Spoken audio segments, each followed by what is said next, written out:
নমস্কার। আজকে ধনু রাশিকে নিয়ে বলবো, রাহুর অবস্থান নিয়ে। কারণ দেবগুরু বৃহস্পতি রাশি পরিবর্তন করছে। দেবগুরু বৃহস্পতি রাশি পরিবর্তন করা মানেই রাহুর উপর থেকে দেবগুরু বৃহস্পতির দৃষ্টি সরে যাওয়া। তো রাহু তো এখন মুক্ত হয়ে গেল, স্বাধীন হয়ে গেল গুরুর দৃষ্টি থেকে। তো রাহুর কীরকম প্রভাব পড়বে ধনু রাশির উপর? রাহুর এই মুক্ত অবস্থা কি ধনুরাশির ক্ষেত্রে সমস্যা তৈরি করবে, না ধনুরাশির ক্ষেত্রে লাভের জায়গা তৈরি করবে? এগুলো সমস্ত কিছু আজকের ভিডিওতে তুলে ধরবো। তো যাই হোক, অনুষ্ঠানটি শুরু করার আগে সবার প্রথম বলি, যেটা গ্রহের গোচর এবং চন্দ্ররাশি অনুসারেই বলা হচ্ছে, কারো কোনো রকম ব্যক্তিগত পুষ্টিধর আলোচনা নয়। যদি অনুষ্ঠান ভালো লাগে তো লাইক, শেয়ার, কমেন্ট, তার সাথে সাবস্ক্রাইব করবেন। আপনারা সাবস্ক্রাইব করলে বিশেষভাবে অনুপ্রাণিত হই এবং আগামী দিনে আরও বেশি করে ধনুরাশি সম্পর্কিত ভিডিও তৈরি করব, রোচক ভিডিও, যেগুলো হয়তো কোথাও আলোচনা হয় না। তো সেই সমস্ত ভিডিওগুলো তুলে ধরবো আপনাদের সামনে, অনেক অজানা তথ্য। তো যাই হোক, এই যে রাহুর অবস্থান, রাহুর যে অবস্থান, গুরুর দৃষ্টি সরে যাওয়া, রাহু কোন দিক থেকে লাভবান করাবে আর কোন দিক থেকে বিশেষভাবে সাবধানে থাকতে হবে ধনুরাশিকে, এগুলো আজকে বলবো। তো দেবগুরু বৃহস্পতি এই জুন মাসে 2 তারিখে উচ্চ অবস্থায় আসলো, আর 31শে মে আবার রাহু কিন্তু নক্ষত্র পরিবর্তন, মানে নক্ষত্রের চরণ পরিবর্তন করে ফেলেছে। তো রাহু যে অবস্থানটায় রয়েছে বর্তমানে, রাহু রয়েছে হচ্ছে কুম্ভ রাশিতে। কুম্ভ রাশিতে রয়েছে, নিজের নক্ষত্রে রয়েছে, কিন্তু নবাংশ পাচ্ছে, মানে নিজের নক্ষত্রের প্রথম চরণে রয়েছে শতবিশা নক্ষত্রের, কিন্তু নবাংশে আবার কিন্তু রাহু থাকছে সেই ধনু নবাংশে শনির সাথে জুতি তৈরি করে। অর্থাৎ নবাংশে শনি রাহু কিন্তু ধনু রাশির উপরেই থাকছে। কিরকম অবস্থান? আর রাশি কিংবা লগ্নে রাহু কিন্তু থাকছে হচ্ছে কুম্ভ রাশিতে, আর শনি থাকছে কিন্তু আবার মীন রাশিতে। এবার দেবগুরু বৃহস্পতি উচ্চ অবস্থায় চলে এসছে। দেবগুরু বৃহস্পতি কর্কট রাশিতে উচ্চ হচ্ছে, ধনুরাশির ক্ষেত্রে কিন্তু যেটা অষ্টম ঘর। এবার গুরুর যে দৃষ্টিগুলো পড়ছে, পঞ্চম দৃষ্টি পড়ছে দ্বাদশ ঘর বৃশ্চিক রাশিতে, সপ্তম দৃষ্টি পড়ছে মকর রাশিতে, এবং নবম দৃষ্টি যে পড়ছে শনির উপরে। তো শনির উপরে দৃষ্টি পড়া মানে শনি বিশেষ কৃপা লাভ করে, এবং শনির সাথে দেবগুরু বৃহস্পতি নবম পঞ্চম যোগ হয়ে যাওয়া। কারণ শনি অবস্থান করছে মীন রাশিতে। তো মীন রাশিতে শনির উপর দেবগুরু বৃহস্পতি দৃষ্টি পড়ছে, অর্থাৎ গুরু যেরকম শনিকেও দেখছে, সেরকম কিন্তু তার সাধারণ রাশি মীন রাশিকে দেখছে। এবার মাঝখান থেকে রাহুর উপরে কিন্তু আর দৃষ্টি পড়ছে না, রাহুর উপর দৃষ্টি পড়ছে না। কিন্তু ছায়াগ্রহর ব্যাপারটা হচ্ছে যে ছায়াগ্রহ মানে যে রাশিতে অবস্থান করবে সেই রাশির অধিপতিকে আবার প্রভাবিত করবে, এবং তার সাথে যে গ্রহ অবস্থান করবে সেই গ্রহকে প্রভাবিত করবে, যে নক্ষত্রে অবস্থান করবে সেই নক্ষত্রের অধিপতিকে প্রভাবিত করবে। কারণ ছায়া তো ছায়া গ্রহ স্বরূপ ধারণ করে নেবে, যার সাথে থাকবে তারই স্বরূপ ধারণ করে নেবে ছায়া হিসাবে। রাহু ছায়াগ্রহের ভূমিকা পালন করছে, আর রাহুকে বলা হয় শনিবদ রাহু, শনির চালা, শনির সমান ফল দিয়ে দেয়। পাপ গ্রহের শ্রেণীতে নাম্বার 1 হচ্ছে রাহু। তো রাহু এখন তাহলে নিজের নক্ষত্র অবস্থান যথেষ্ট পাওয়ারফুল, যথেষ্ট পাওয়ারফুল অবস্থায় রাহু নিজের নক্ষত্র প্রথম চরণ হয়ে যাওয়া মানে সেটা হয়ে যাচ্ছে নবাংশ ধনু রাশি। তাহলে গুরুর রাশিতে অবস্থান, অর্থাৎ জ্ঞানের রাশিতে অবস্থান এবং নিজের নক্ষত্র অবস্থান। তো নিজের যে শতবিশা নক্ষত্র, এটা তো আরোগ্য লাভ, হিলিং পাওয়ার। তো সেই নক্ষত্র অবস্থান এবং সঙ্গে জ্ঞান। নবাংশ মানে তো আমাদের মানে ভিতরের অংশ, লগ্ন রাশি মানে দেহ চলে আসলো, আর দেহের ভিতরের যে অবস্থান সেটা হচ্ছে কিন্তু নবাংশ। আমরা এইভাবে বুঝাই আর কি, যে ভিতরের কলকবজা ঠিক আছে কিনা। রাহু চলে এসছে নিজের নক্ষত্রে, আরোগ্যের নক্ষত্রে, চিকিৎসা বিজ্ঞান, আর তার সাথে নবাংশে যে অবস্থান করছে একদম জ্ঞানের নক্ষত্রে, জ্ঞানের রাশিতে ধনু নবাংশের অবস্থান। অর্থাৎ এই সময়কালে একটা জ্ঞানের দিক থেকে বিস্ফোরণ হয়ে যাওয়া। অর্থাৎ যারা মডার্ন টেকনোলজির সাথে যুক্ত রয়েছেন তাদের ক্ষেত্রে এই অবস্থানটা মারাত্মক হতে যাচ্ছে, শিক্ষার জায়গাটা দুর্দান্ত হতে যাচ্ছে। এছাড়া ব্যবসা বাণিজ্য, সরকারি বেসরকারি কর্মক্ষেত্রে বিশেষভাবে উন্নতি লক্ষ্য করা যাবে এই ধনুরাশির ক্ষেত্রে। কারণ এরকমই বুঝাচ্ছে, এই রকমই বুঝাচ্ছে এই ধনুরাশির ক্ষেত্রে। তবে সবার ক্ষেত্রে যে সমান হবে সেটাও না, কারণ দেবগুরু বৃহস্পতি যে মুহূর্তে রাশিটা পরিবর্তন করছে সেই মুহূর্তে দেবগুরু বৃহস্পতি নিজের নক্ষত্রে থাকছে এবং বর্গোত্তম থাকছে। বর্গোত্তম মানে যে রাশিতে অবস্থান করছে সেখানটাতে তো থাকছেই, আবার কিন্তু ওই নবাংশে যে সেই কর্কট নবাংশে পেয়ে যাচ্ছে। এবং যখনই দেবগুরু বৃহস্পতি আবার নক্ষত্রটা চেঞ্জ করবে, মানে 18 তারিখ থেকে 19 তারিখে যেই যাবে, তখন কিন্তু আবার চলে যাবে হচ্ছে পুষ্যা নক্ষত্রে, তখন আবার চরণ চেঞ্জ হতে থাকবে। তো চরণ চেঞ্জ হয়ে যাওয়া পুষ্যা নক্ষত্রের প্রথম চরণে যখনই ঢুকে যাবে, তখন হয়ে যাবে আবার সেই কিন্তু ওই সিংহ নবাংশ পেয়ে যাবে। তো সিংহ নবাংশ যখন পেয়ে যাবে তখন তো গুরুর নবাংশে আবার গুরুর দৃষ্টি সেই জ্যোতির উপরেই যে পড়বে। অর্থাৎ নবাংশে তখন দেবগুরু বৃহস্পতি নিজের রাশিকেই দেখবে। কত সুন্দর অবস্থান! নবাংশে দেখছে ভাগ্যের ঘর থেকে সেই নিজের রাশিতে, আর এদিকে লগ্ন কিংবা রাশিতে আবার উচ্চ হয়ে গেছে, আর ওদিকে রাহু অবস্থান করছে রাশি কিংবা লগ্নে একদম তৃতীয় ঘরে আর নবাংশে রাশির উপরে। জ্ঞানের মানে বিশেষ জ্ঞানের কৃপা, শিক্ষার জায়গাটা দুর্দান্তভাবে উঠে আসছে। এদিকে বললাম টেকনোলজি, বিজ্ঞান, টেকনোলজি, অনলাইন, এগুলো দিক থেকে মডার্ন টেকনোলজি, অনলাইন, এগুলো দিক থেকে বিশেষভাবে বিস্ফোরণ ঘটে যাবে।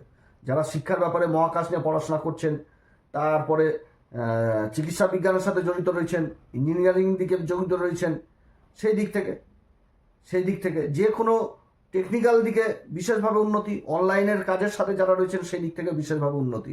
এবং এই সময়কালে রাহু তো যেরকম নিজে বলবান হবে, সেরকম কিন্তু বলবান করবে আবার শনিকেও বল প্রদান করে দিবে। আর শনি অবস্থান যে মীন রাশিতে রয়েছে এবং ধনুরাশি তো ঢাইয়া চলছে, তো শনির দৃষ্টি কিন্তু সেই কর্মের ঘরেই রয়েছে। এবং যে নক্ষত্রে শনি আবার অবস্থান করছে সেটা কিন্তু হচ্ছে বুধেরই নক্ষত্র, রেবতীতে অবস্থান করছে। রেবতী নক্ষত্রে অবস্থান মানে ধন সম্পত্তি, আর্থিক দিক বিশেষভাবে মানে উন্নতির জায়গাটা উঠে আসছে, প্রাচুর্য, ধন সম্পত্তি, আর্থিক দিক যথেষ্ট মজবুত করবে। আর ওদিকে রাহু তৃতীয় ঘরে অবস্থান করছে, যে কোনো কাজের জন্য যোগাযোগ জিনিসটাকে বিস্তার করাবে, সামাজিক পরিচিতিটা বিস্তার করাবে, কাজের ক্ষেত্রে যথেষ্ট উন্নতি, একাধিক উপায়ে ইনকামের রাস্তা তৈরি করবে। যারা কাগজপত্রের কাজের সাথে যুক্ত রয়েছেন, বাণী সংক্রান্ত কাজের সাথে যুক্ত রয়েছেন, মিডিয়ার কাজের সাথে যুক্ত রয়েছেন, বিশেষভাবে লাভ পাবে। যারা মেডিকেলের সাথে যুক্ত রয়েছেন, যারা টেকনিক্যাল কাজের সাথে যুক্ত রয়েছেন, যারা ইলেকট্রনিক্সের কাজের সাথে যুক্ত রয়েছেন, যারা ইলেকট্রিকের কাজের সাথে যুক্ত রয়েছেন, সব দিক থেকে কিন্তু একটা উন্নতির যোগ এই সময়কালে থাকছে। যারা আবার মিডিয়া সেক্টরে যুক্ত রয়েছেন সেই দিক থেকেও বিশেষ উন্নতি। এই অবস্থান, এই যে রাহুর যে অবস্থান, তারপরে রাহু আগস্ট মাসের 2 তারিখে যখন আবার নক্ষত্র পরিবর্তন করে নিবে, নক্ষত্র পরিবর্তন হয়ে যাবে, ধনিষ্ঠা নক্ষত্রে চলে আসবে, তো সে সময় তো অন্যরকম আলোচনা হবে। কিন্তু এই যে অবস্থানটা হতে যাচ্ছে, এই যে দেবগুরু বৃহস্পতি একদম উচ্চ অবস্থায় চলে আসা, রাহুর উপর থেকে দৃষ্টি সরে যাওয়া, এই সময়ে যেরকম রাহু যথেষ্ট ভালো ফল দিবে, সে এই সময়কালে অন্যান্য গ্রহরাও কিন্তু যথেষ্ট সাপোর্ট করবে। খুব ভালো অবস্থান। কারণ মঙ্গলও কিন্তু যে অবস্থানটা পাচ্ছে এই সময়কালে, মঙ্গল তো নিজের মূল ত্রিকোণ রাশিতেই রয়েছে, মূল ত্রিকোণ রাশিতে থাকছে, একদম 20 তারিখ পর্যন্ত থাকবে মঙ্গলের অবস্থান, যে একদম মেষ রাশিতে পঞ্চম ঘরে মঙ্গলের অবস্থান, মানে শিক্ষার জায়গাটাতে বিশেষ উজ্জ্বল অবস্থান শিক্ষার ক্ষেত্রে। হ্যাঁ, তবে কি শিক্ষাক্ষেত্রে আবার অশান্তি গণ্ডগোল এগুলো হওয়ার সুযোগ থাকবে, যে কারোর সাথে বাকবিতণ্ডা, অশান্তি গণ্ডগোল, এগুলো দিক থেকে আবার বিশেষভাবে সাবধান। যে কারোর সাথে কথাবার্তা, বাকবিতণ্ডা, এগুলো থেকে কিন্তু দূরে থাকতে হবে। না তো কিন্তু মানে এগুলোতে কি হবে, এটা নেগেটিভ প্রভাব বলে দিলাম। যে নেগেটিভ প্রভাব, কেমন নেগেটিভ প্রভাব হবে, যে কারোর জন্মগোষ্ঠীতে দেখালো যে রাহুর অবস্থান খারাপ রয়েছে, মঙ্গলের অবস্থান খারাপ রয়েছে, তাহলে যে কোনো শিক্ষার দিক থেকে কিন্তু আবার অশান্তিও পরিবেশ তৈরি হয়ে যাবে, এগুলো হয়ে যাবে। তারপরে ইন্টেনশনটা খারাপ হয়ে যাবে, যে শর্টকাট পদ্ধতিতে নিজের ইনকামটাকে বৃদ্ধি করার চেষ্টা করবে, বেইমানি জিনিসটাকে বিশেষভাবে লক্ষ্য করা যাবে, নিজের স্বার্থ পূরণের জন্য অন্যজনকে ব্যবহার করে নিয়ে নিজের কার্যকে সিদ্ধি করে নিবে। কারণ নবাংশে তো শনি আর রাহু একসাথে থাকছে রাশির উপরে, রাশিকে তো প্রভাবিত করবে, নেগেটিভ প্রভাব দিবে।